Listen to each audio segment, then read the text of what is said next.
contract with the, and if we had gone through with it and kept the dojo open, in fact, he would have had money to repay that. But Bud Billings never gave it. Now, I'm going to take that back. Bud Billings gave to the community, like to the schools with the handicapped kids and stuff. He gave to that. In business, Bud Billings wouldn't give you a dime unless you got 29 cents back, you know, so that's not true. He never paid Bud back that money, and it was not a gift. And it was more than $5,000. In my recollection, it was more than $5,000. I'm not saying that my recollection is more than $5,000. Did Patrick ever ask or tell you anything about the dealings, if him and Bud had fallings out, or Bud was pressuring it too hard about the repay? He told me that Bud told him, oh, I know what it was.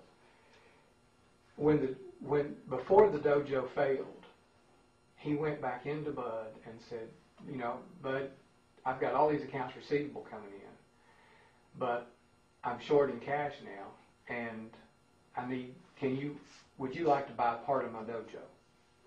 And Bud said, I don't want to get in the dojo business. I got this from Bud. Bud told me this. He said, I told him I didn't want to get in the dojo business. I just wanted to get my money paid back. But I didn't want to invest anymore in the dojo business.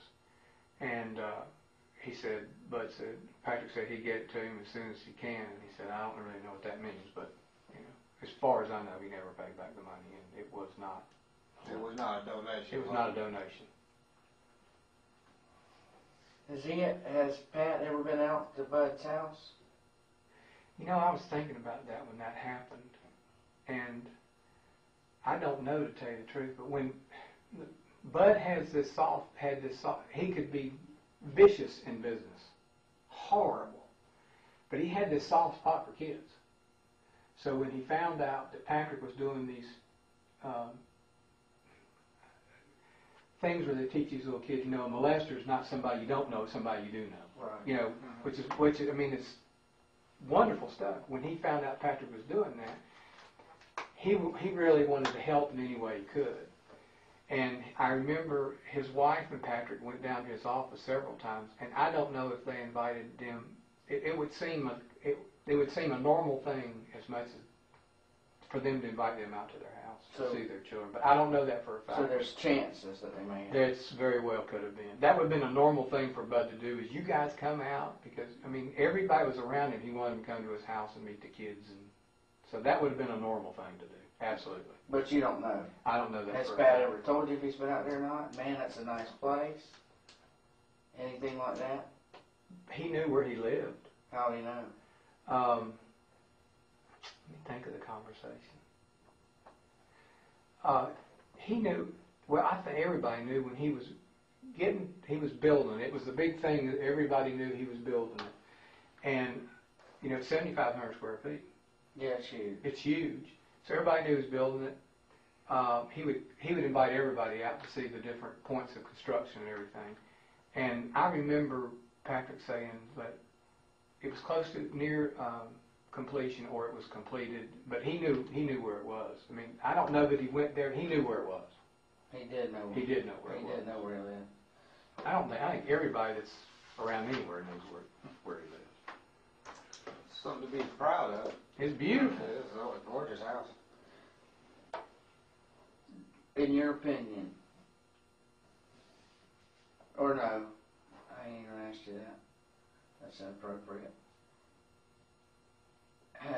So you talked to Pat about a week ago was the last time? About 2 days ago. About 2 days ago, which was Thursday. That was the day that... It was either Wednesday or Thursday. Either Wednesday or Thursday he came to the lot to do the serotonin. And when we can get on the computer and see it, because you can still pull it up. It was either Wednesday or Thursday. He come out of your lot. Mm-hmm. I know you don't believe anything I said, but... What was he driving? You recall? I don't remember, because when he came in, I was busy as I could be.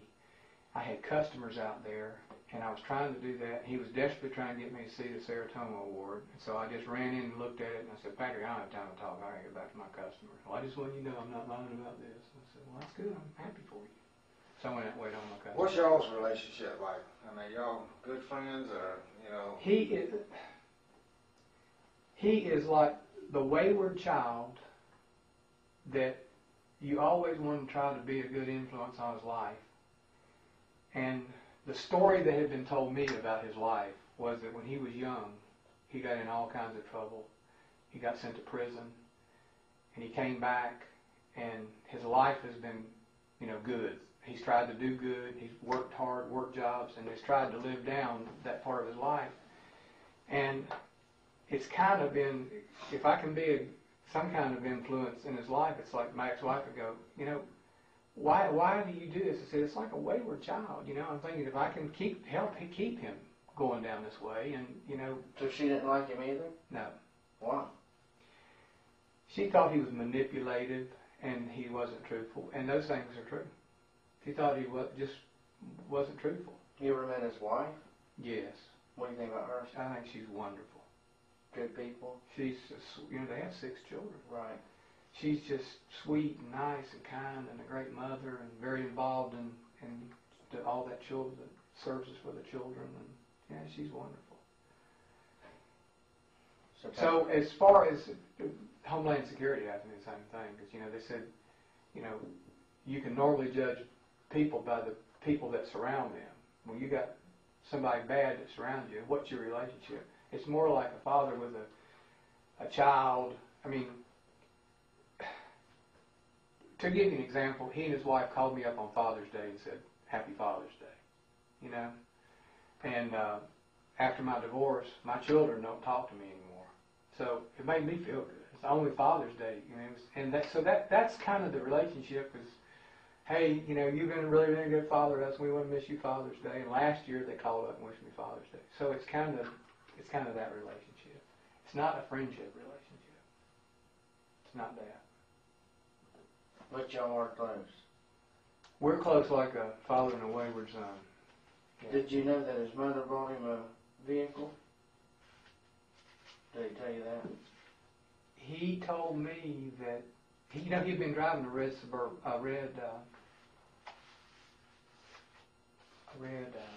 Expedition. He had a red Expedition for 2 or 3 years, and he told me that his mother bought the red Expedition in his name. I mean, in her name, because his credit wouldn't qualify for it. And he told me about 6 weeks ago that his mother filed bankruptcy. It's like their business went to crap, and their mother filed bankruptcy, and he was losing his Expedition. So he told you that? Yeah, he told me he was losing the Expedition. So he's got financial problems. He's got financial problems. You know what Homeland Security said? How does he make his money? And I said, I think through all the seminars that he does. They've talked to you about him? Mm-hmm. I thought they just talked to you about the other boy. Mm-hmm. Homeland Security talked to me about him too. So they're curious about him. Well, he asked that. He said, he and Tim, the way this other thing happened was he and Tim and I didn't even know he was Homeland Security till towards the end of it, and I thought he was a sheriff's investigator. But he asked me, tell me about how he makes his money. And I said, I know he does private lessons, self-defense lessons. He charges like $100 an hour or something, and he's got these kids that he does that, and it's donations. And I know this, prior to the car business failing, about every car dealer, Sandy Sansing and all these dealers, donated to his, I'm trying to think the name of it, that they call it. If you call on their cell phone, they answer the name of this company. But all the car dealers here donated. Of course, when the car business went bad, all that dried up. I remember Patrick told me he went to see Sandy Sansing to get a donation, and Sandy Sansing said, I just can't do it. Car business is too bad. Okay, and we showed you a picture of this van right here, right? Yes, sir. I've never seen that van. You've never seen that van? Never seen Patrick driving that van? No, sir. Right, okay. Did we show you that this morning? I don't remember if we did or not. No, but I got on the internet and saw that. Do you think that that's the same van? You're a car dealer.